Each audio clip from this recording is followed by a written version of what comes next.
I go link up Baby right now in the studio, we gonna make a hit. Like, it's just what's gonna happen.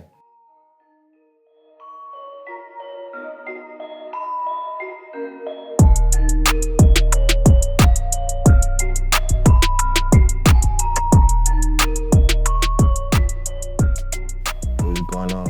I'm Jetsonmade. Jetsonmade another one. I am from Columbia, South Carolina. The metro, the north. I think me being from South Carolina it influenced my sound because it's not a major state for music. So a lot of the people always look to the closer major cities like Florida, Atlanta, Louisiana for like their sound. So they try to imitate that a lot. And I just never liked that. So I always wanted to come up with my own thing. Oh yeah, I definitely set the standard. Not even for South Carolina, just for Carolina period, and kind of like the South. I really kind of like changing the game, honestly. So I'm definitely setting the standard for South Carolina, as well as North Carolina, as well as the South, and as well as music, period. A lot of times when people make beats, you have a hook, which is usually 8 bars, and then you got a 12-bar verse. I don't arrange my beats off of structure. I just arrange off of the sound, or what sounds good. It was a mixture of things that made me start making beats, honestly. It was, one, me being in church and being around music for the majority of my life. The final piece to it was like just me being on YouTube and actually watching people make beats, like Ryan Leslie and stuff like that. I was always versatile when it came to music, because my mom was in church and my dad was just listening to anything. So it was like I had the versatility, so hip hop was just the most fun to me, honestly. I didn't know I wanted to actually make beats until I really made a beat and was like, okay, yeah, this is what I want to do. I didn't even know anything about the Grammys.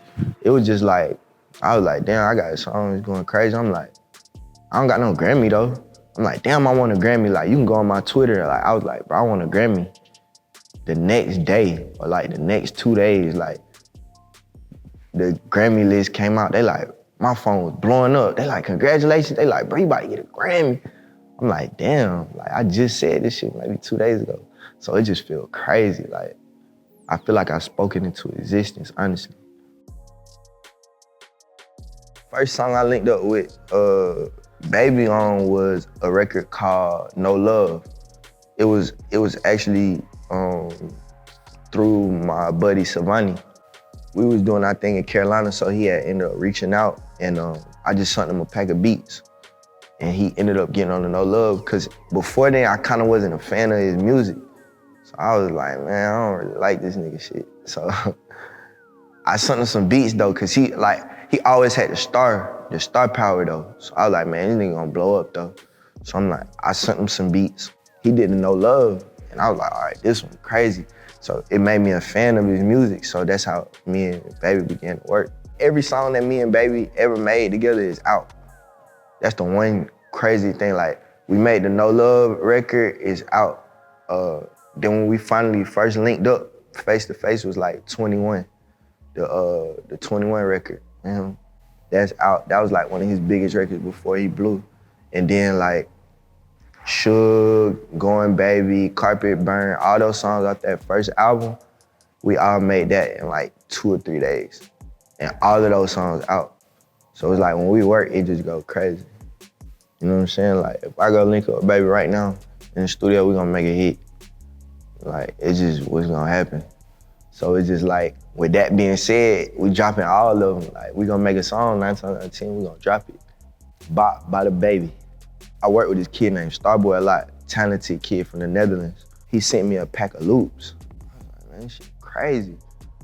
So I was just in one of my modes, like, I ain't made beats in a couple days, so I was in one of my modes, so I just went crazy on the drums. I just remember like sitting there going crazy on the drums, like, for like 10 minutes. Right before Suge, it's crazy, right before Suge went platinum, he had sent the record back to me. And then I came with Cali, and then Suge went platinum, and it was going crazy. We just knew Bot was a hit, I ain't gonna lie to you. Like just the same shit with Suge though. Like we knew that shit was a hit too. Oh My God by Lil Key. The beat is just real abstract. Like if you listen to the song, it's just all over the place. You know what I mean? That's how I describe it, just all over the place. My favorite beat to this day, just was Lil Key was going crazy in Atlanta when he first like Thug started stamping them and stuff like that. So we was tuned into his music and he had this one snippet on his Instagram called Drown. And he was going crazy. I was like, man, I got to work with this dude. I listened to a couple of his songs and then I just wanted to do something crazy, something that I ain't really hear him on because I knew he was real melodic. So I just whipped up the beat and I saved it. Like I didn't bounce it out or nothing. I was like, I ain't gonna send this beat to nobody until I link up with Key. I was like, I'm gonna save this beat. And as soon as me and him started working, I bounced it out. He was like, he hit me up. Like, cause we did the It's Up freestyle the first day we met. And then like maybe a couple of days later, he had hit me up like, man, send me some more beats. And then I went back to the beat and bounced it out and sent it to me. And he was like, boy, I made a hit on that beat. Renata by NBA YoungBoy, YoungBoy Never Broke Again. The sound of Renata is very melodic, but also aggressive. You know what I mean? And it matched YoungBoy perfectly because he's a melodic artist, but he's an aggressive person as well, so it matched him perfectly. It was just like a regular cook-up though. I think me and Lan ended up sending my boy Eli the beat, and then like one day I was on Instagram, everybody was going crazy like, man, YoungBoy recording on your shits, and it came out to be a banger. Start With Me by Roddy Ricch and Gunna. It was my first time back in LA after I had signed my little deal with Sony. So I was like back in my little grind mode, you know, I spent a little money, whatever. So I was like, man, I need to get my ass back in the studio. It was like a vibe to it. Like, I don't know, it was just like a crazy little vibe to it. It got flutes in it, you know, I love flutes. So it had that vibe to it, so I just was going crazy on it. And then me and Roddy ended up connecting through like some mutual people. And it was like one of the first beats I sent to him. The TJX6 nigga was on the beat first. Like, I sent it to Roddy. I ain't really hear nothing from him. And then my buddy, Savani, was in the studio with TJX6. So he had did the beat. And it was crazy because he did the beat and didn't finish it. It was hard as fuck too. I ain't gonna lie, his shit was hard, but he ain't finished the beat. And then when Roddy called me, he just FaceTimed me out the blue one day like, hey bro, don't send this beat to nobody. I had told him like, hey bro, tell that nigga do not do nothing with that song. You feel me? Cause I had wanted to work with Roddy so bad, so it was like crazy. But yeah, TJX6 was on the beat first. Vibez by DaBaby. Produced by me and Nico Baby. The making of Vibez, that was lit.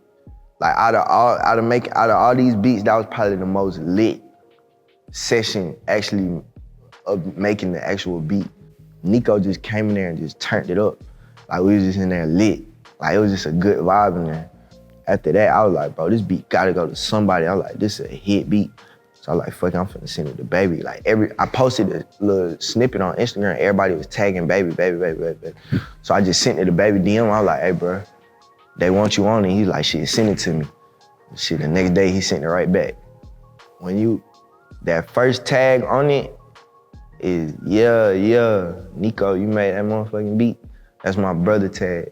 Like that's not like a secondary tag on me, like that's my brother tag. My biggest goal of 2020, developing and introducing new artists. I just want to introduce new artists and keep putting out new music and developing new stuff. You know what I'm saying? Because music changing every day, so I just want to be on top of that. So that's like my biggest goal. You know what I mean? Of course, I want a #1 record though this year. I can say that. But other than that, I don't really have anything. Maybe a #1 record and a diamond record. You dig? And my advice for anybody who want to get into music production is to do it. This day and age, you can go get you a laptop, sit on that motherfucker for like a week, and you're gonna be turned up. So do it. Don't plan it, don't do it. If you wanna do it, do it. That's what I say. That's my advice. Everything else gonna fall into place. Make sure you got a good team behind yourself, good manager, good lawyer, you know what I'm saying? Surround yourself with good people who wanna go the same route as you, whether it be artists or other producers or however. But first things first, just do it, get that laptop and go crazy. You know what I mean? Build your sound up. We good? Yes, sir.